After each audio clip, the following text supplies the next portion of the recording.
ஆனா, உள்ள போகும்போது நான் ரொம்ப ஒரு டிப்ரஷன் இதுக்குள்ள போய் உள்ள போனேன். பிக் பாஸ் தமிழ் சீசன் 8 நிகழ்ச்சி கடந்த 3 மாதங்களா நடைபெற்று வந்த நிலையில கடந்த வாரத்துடன் முடிவுக்கு வந்தது. பிக் பாஸ் வீட்ல அதிக காதல் சர்ச்சையில சிக்கியவர் யாருன்னா அது அன்ஷிதா தான். இவங்க இந்த நிகழ்ச்சிக்கு உள்ள வரதுக்கு முன்னாடியே நடிகர் அர்ணவ காதலிப்பதா சர்ச்சை இருந்துச்சு. அதுக்கப்புறமா இந்த நிகழ்ச்சியில அவங்க விஷாலுடன் நெருங்கி பழகி வரதை பார்த்த நெட்டிசன்ஸ் இவங்க காதலிக்கிறாங்களா இல்ல நண்பர்களா இருக்காங்களா என்பதே தெரியாம குழம்பி போயிருந்தாங்க. அண்ட் மீண்டும் பிக் பாஸ்குள்ள ரீஎன்ட்ரி கொடுத்த அன்ஷிதா விஷால் கூட நெருக்கி பழகினாங்க. இன்றைய தான் பிக் பாஸ் வீட்டை விட்டு வெளியே வந்ததுமே முதல் வேலையா நான் செஞ்சது என்னுடைய காதலை முறித்து கொண்டதாகவும் அதுக்கான காரணத்தையும் சொல்லியிருந்தாங்க அன்ஷிதா. தன்னுடைய காதலன் வேற ஒரு பெண்ணுடன் சந்தோஷமா இருந்ததாகவும் அப்போ இனி நான் அவனுக்கு தேவைப்பட மாட்டேன்னு முடிவெடுத்து காதலை முறித்து கொண்டதா தெரிவிச்சிருக்காங்க. அண்ட் இந்த பிக் பாஸ் நிகழ்ச்சி தான் என்னை இன்னொருத்துக்கிட்ட இருந்து மீட்டு கொடுத்துருக்கணும் அன்ஷிதா பேசியிருந்தாங்க. இதை பார்த்த நெட்டிசன்ஸ் எல்லாரும் அர்ணவ தான் அவங்க பிரேக்அப் பண்ணிருக்காங்கன்னு சொல்லிட்டு இருந்தாங்க. இதை தொடர்ந்து தான் அன்ஷிதா ரீசெண்டா இன்டர்வியூ கொடுத்திருக்காங்க. அதுல அன்ஷிதா நான் பிக் பாஸ்குள்ள இருக்கும்போது நான் கண்டென்ட்டுக்காக எதுவுமே பண்ணல, எல்லாமே எனக்குள்ள இருந்து வந்ததுதான்.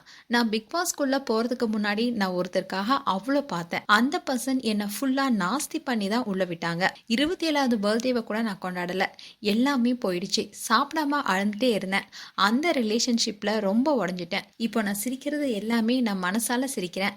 பிக் பாஸ் தான் என்னை வாழ வச்சது, நிறைய யோசிக்கவும் வச்சது. அங்க இருந்ததுனாலதான் அன்ஷிதாவை திரும்பவும் என் கையில கொடுத்திருக்காங்க.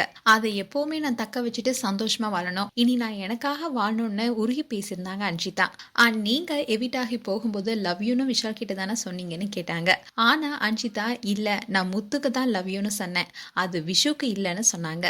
அண்ட் விஷாலும் நீங்களும் உள்ள இருந்ததை பார்க்கும்போது லவ் பண்ண மாதிரி தெரியுதுன்னா பலரும் கமெண்ட் பாஸ் பண்ணிட்டு இருந்தாங்க. உண்மையிலும் நீங்களும் அப்படிதான் இருந்தீங்களான்னு கேட்டாங்க. அதுக்கு அன்ஷிதா நான் உள்ள கண்டென்ட்டுக்காக எதுவுமே பண்ணல, எல்லாமே எனக்குள்ள இருந்து தான் வந்தது. விஷால் எனக்கு பிடிக்கும் தான், ஆனா அதை ஃபியூச்சர்ல கல்யாணம் வரைக்கும் போகுமாங்கிறதுல என்கிட்ட பதில் இல்லை. ஆனால் விஷால் எனக்கு ரொம்பவே பிடிக்கும். அண்ட் அவன் ரொம்ப ரெஸ்பெக்ட் கொடுப்பான், அதனால எனக்கு ரொம்ப பிடிக்கும்னு அழுத்தமாக சொன்னாங்க. அது மட்டும் இல்லாமல் செல்லம்மா சீரியல் டீம் தான் என்னை ஃபேமிலியாக பார்த்துக்கிட்டாங்க. அண்ட் செல்லம்மா டீம் கூட இருக்கும்போது என் ஃபேமிலியை மறந்துட்டேன், அந்த அளவு என்னை பார்த்துக்கிட்டாங்கன்னு அன்ஷிதா உருகி பேசியிருந்தாங்க. இப்போ இந்த வீடியோ சோஷியல் மீடியாவில் வயலைட் வருது. மேலும் அன்ஷிதா குறித்து உங்களுடைய கருத்துக்களை கமெண்ட் செக்ஷனில் சொல்லுங்க. இது போன்ற வீடியோஸை பார்க்க நியூஸ் தமிழ் கிளிட்ஸ் சேனலை சப்ஸ்கிரைப் பண்ணுங்க. மறக்காம நோட்டிஃபிகேஷன் பட்டனை கிளிக் பண்ணுங்க.